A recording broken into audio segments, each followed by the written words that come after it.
Bharatiya Janata party के राष्ट्रीय प्रवक्ता आरपी सिंह जी भी हम लोगों के साथ हैं। मेरा आदरणीय स्मृति ईरानी जी से आग्रह है कि मीडिया के साथियों को संबोधित करें। धन्यवाद अनिल जी। आज आम आदमी पार्टी के नेता श्री अरविंद केजरीवाल जी की ओर से एक हास्यास्पद प्रेस वार्ता हुई, जिसमें उन्होंने ये क्लेम किया कि 5 में से 4 राज्य हारने के बाद आम आदमी पार्टी की लहर है। हास्यास्पद है कि जिस आम आदमी पार्टी को उत्तर प्रदेश में नोटा से कम वोट मिला,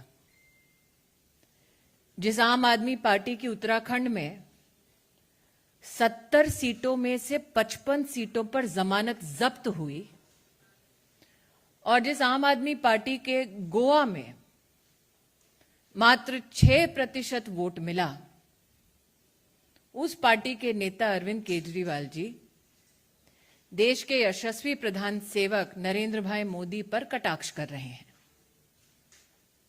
कटाक्ष करने का कारण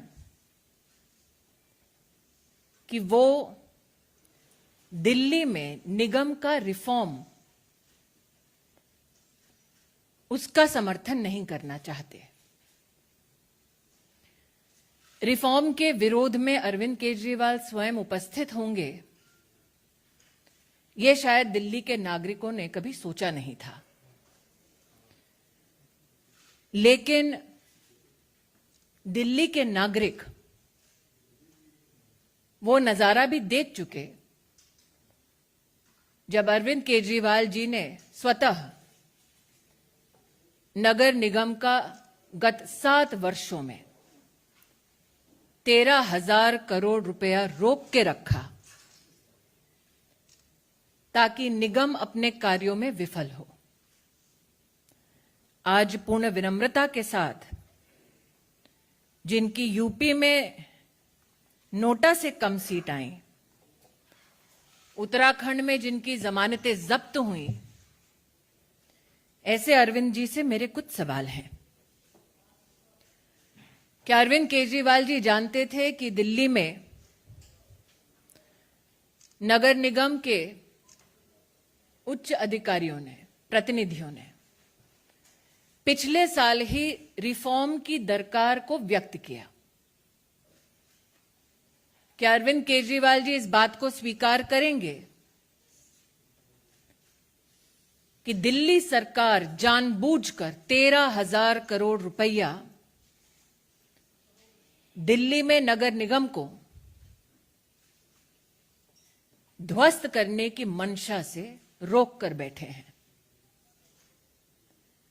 क्या अरविंद केजरीवाल जी ये जवाब देने की कृपा करेंगे कि क्यों उन्होंने दिल्ली में सफाई कर्मी एवं सफाई व्यवस्था के फंड को निगम की परिधि में रोक कर रखा है? दिल्ली में जिन पार्क्स में शहर के बच्चे खेलने के लिए इच्छुक हैं, बुजुर्ग व्यायाम करने के लिए इच्छुक हैं, उन पार्कों के मेंटेनेंस का पैसा क्यों अरविंद केजरीवाल जी रोक कर बैठे हैं? झुग्गी झोपड़ी में गरीबों की दुहाई देने वाले अरविंद केजरीवाल जी 7 साल से नगर निगम का वो पैसा रोके बैठे हैं जिसके माध्यम से जे क्लस्टर्स में विकास का काम गरीब के लिए हो सके।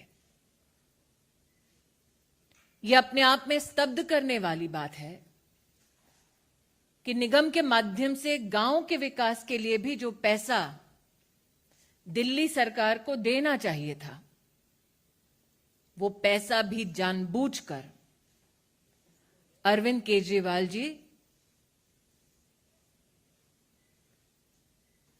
समाप्त कर चुके हैं, और उसका विरोध दिल्ली नगर निगम की ओर से कई बार उनके समक्ष हो चुका है। हम सब जानते हैं कि कम्युनिटी सेंटर्स में गरीब चाहे किसी भी समुदाय का क्यों ना हो, परिवार में बच्चे के जन्म का उत्सव मनाने का प्रयास करता है। गरीब की बेटी का ब्याह ऐसे कम्युनिटी सेंटर्स में हो, ऐसी अभिलाषा समाज में रहती है। निगम के माध्यम से ऐसे कम्युनिटी सेंटर्स में सेवा देने का प्रयास होता है, लेकिन अरविंद केजरीवाल जी कम्युनिटी सेंटर का पैसा भी रोक कर बैठे हैं। वो सड़क, वो गली जो किसी गरीब के घर तक पहुंचती है, वो सड़क ना बने, गली में खुली सुएज बहती रहे, विकास का निगम के माध्यम से काम ना हो, अरविंद केजरीवाल जी वो पैसा भी बंद कर चुके हैं। तो आज अपनी एक प्रेस कॉन्फ्रेंस के माध्यम से इलेक्शन कमीशन की निष्पक्षता पर जब उन्होंने प्रहार किया है, लोकतंत्र की जब उन्होंने दुहाई दी है, तो मैं उनसे अपील करना चाहती हूं कि लोकतंत्र की सबसे मजबूत इकाई और ग्रास रूट पर सेवा देने वाली नगर निगम को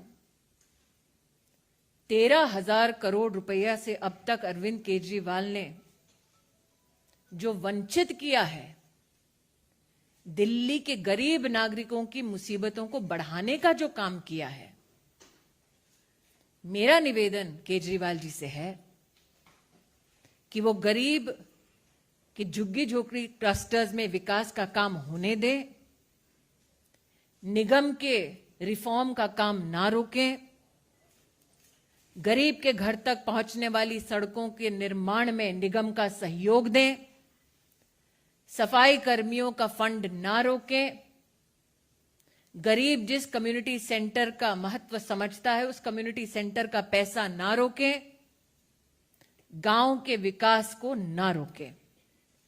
मैं आशान्वित हूं कि अरविंद केजरीवाल जी अगर वाकई में रिफॉर्म के पक्ष में हैं, गरीब के पक्ष में हैं, तो नगर निगम का बकाया 13,000 करोड़ रुपया का वो कल ही दिल्ली सरकार के माध्यम से निगम तक पहुंचाएंगे। लेकिन जो खुशफहमी अरविंद केजरीवाल जी को है कि लहर उनकी है, उनसे कह दूं कि जिनको उत्तर प्रदेश में नोटा से भी कम वोट मिला, जो स्वयं बनारस में लोकसभा के चुनाव में शिकस्त पा चुके हैं, उनके मुख से ऐसे शब्द शोभा नहीं देते। Ladies and gentlemen,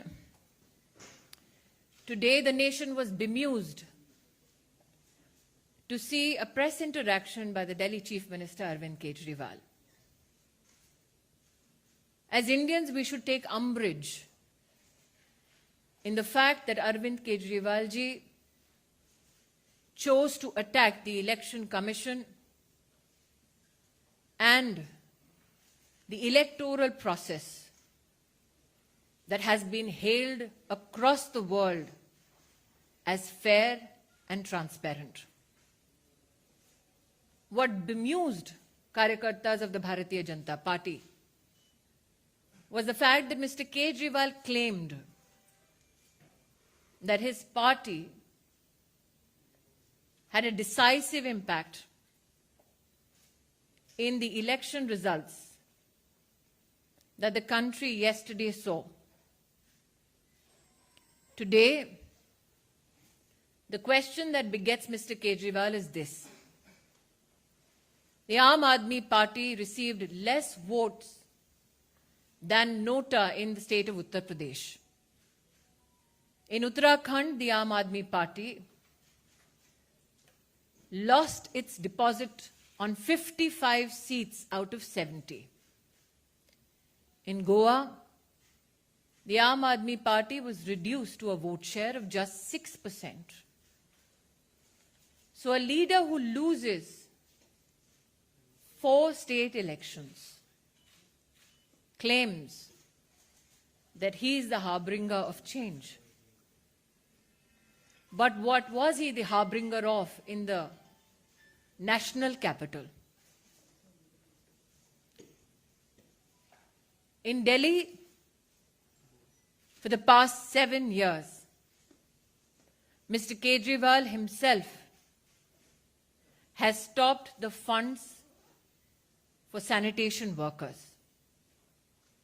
In Delhi, under Mr. Kejriwal's leadership, money that is meant for development of villages, development activities that are to be taken up by the Nagar Nigam, has been stopped by Mr. Kejriwal. Jhuggi Jhopri clusters in Delhi are in want, in need of support from the Nagar Nigam, but Arvind Kejriwal chooses to starve the Nagar Nigam of funds. Arvind Kejriwal goes to such depths that he even stops fund flow for maintenance of parks in the national capital. Those roads that help connect poor communities, funds for the same in the Nagar Nigam have been starved by Arvind Kejriwal. Similarly, community centers where citizens belonging to all castes, creeds and religions congregate for small celebrations like the wedding of a poor daughter, monies for those centers has been stopped by Shri Arvind Kejriwal.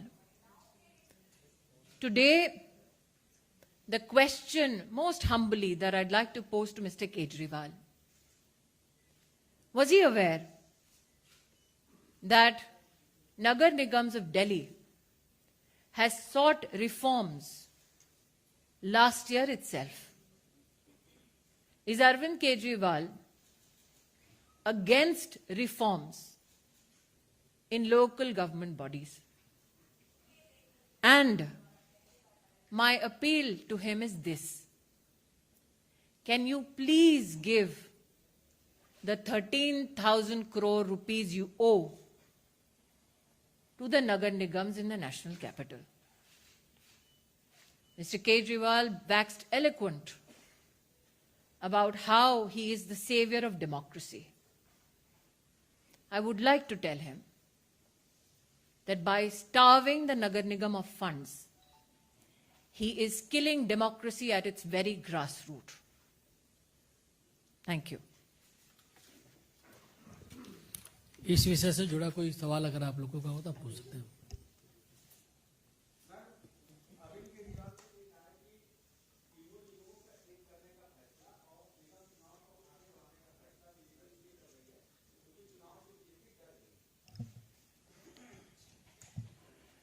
Arvind Kejriwal ji के पास आज भी इस बात का जवाब नहीं कि 13,000 करोड़ रुपया वो जानबूझकर क्यों रोक कर बैठे हैं निगम का।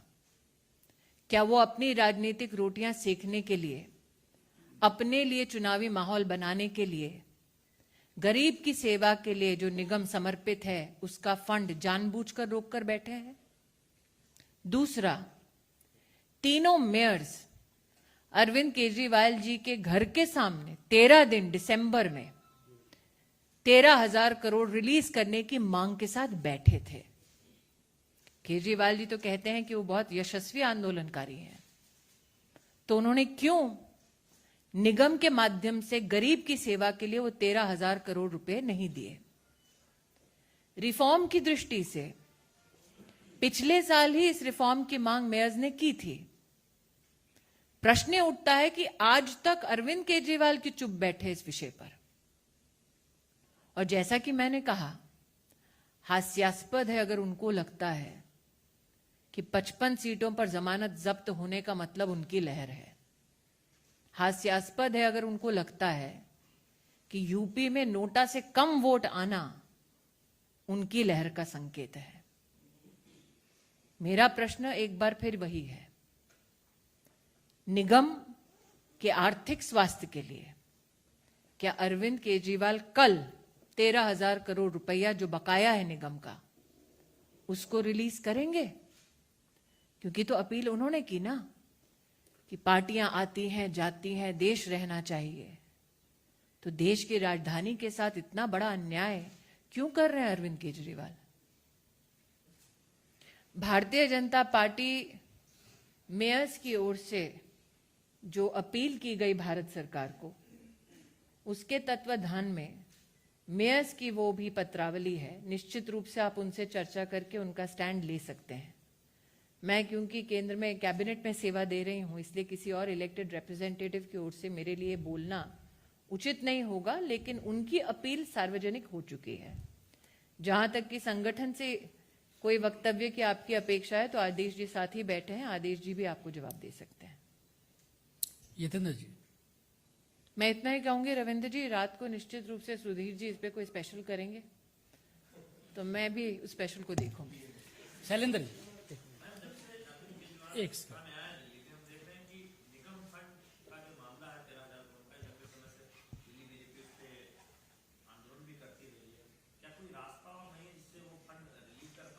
रास्ता एक ही है कि वो फंड इस वक्त अरविंद केजरीवाल जी दबोच कर बैठे हैं, वो रिलीज कर दें तो राजधानी की गरीब जनता उनका बहुत बड़ा एहसान मानेगी।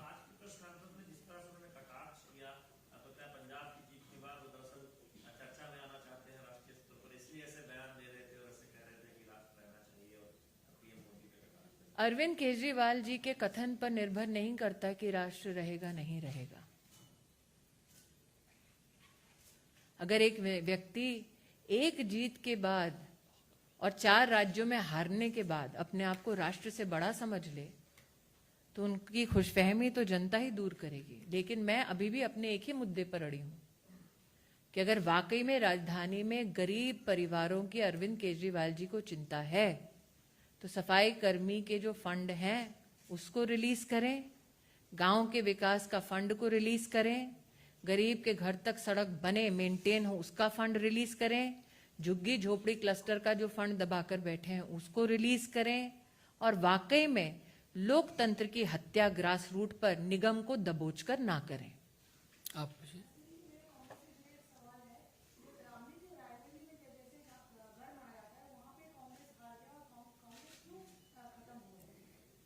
इसका जवाब आपको गांधी परिवार देगा। हाँ।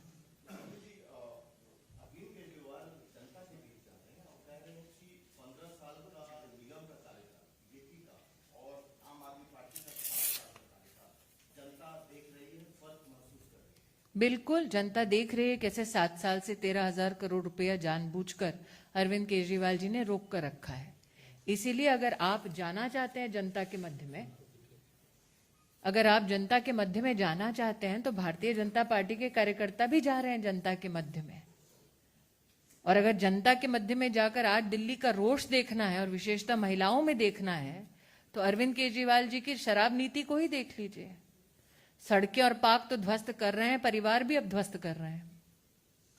Amit ji, I am absolutely delighted at whoever wants to take up the space of the opposition, because my firm belief is that in 2024, yet again, it is the Bharatiya Janata Party under the leadership of the Pradhan Sevak that will fill the spaces needed to fill to serve in government.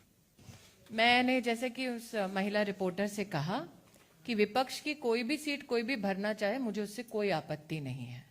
जहां तक कि आम आदमी party के नेतृत्व का सवाल है, मैं आपके माध्यम से, और आप एक वरिष्ठ पत्रकार हैं, आपके माध्यम से एक ही अपील करती हूं, स्पेस भरेंगे नहीं भरेंगे वो मुझे नहीं पता, नगर निगम के बैंक के खाते में 13,000 करोड़ रुपया भर दें।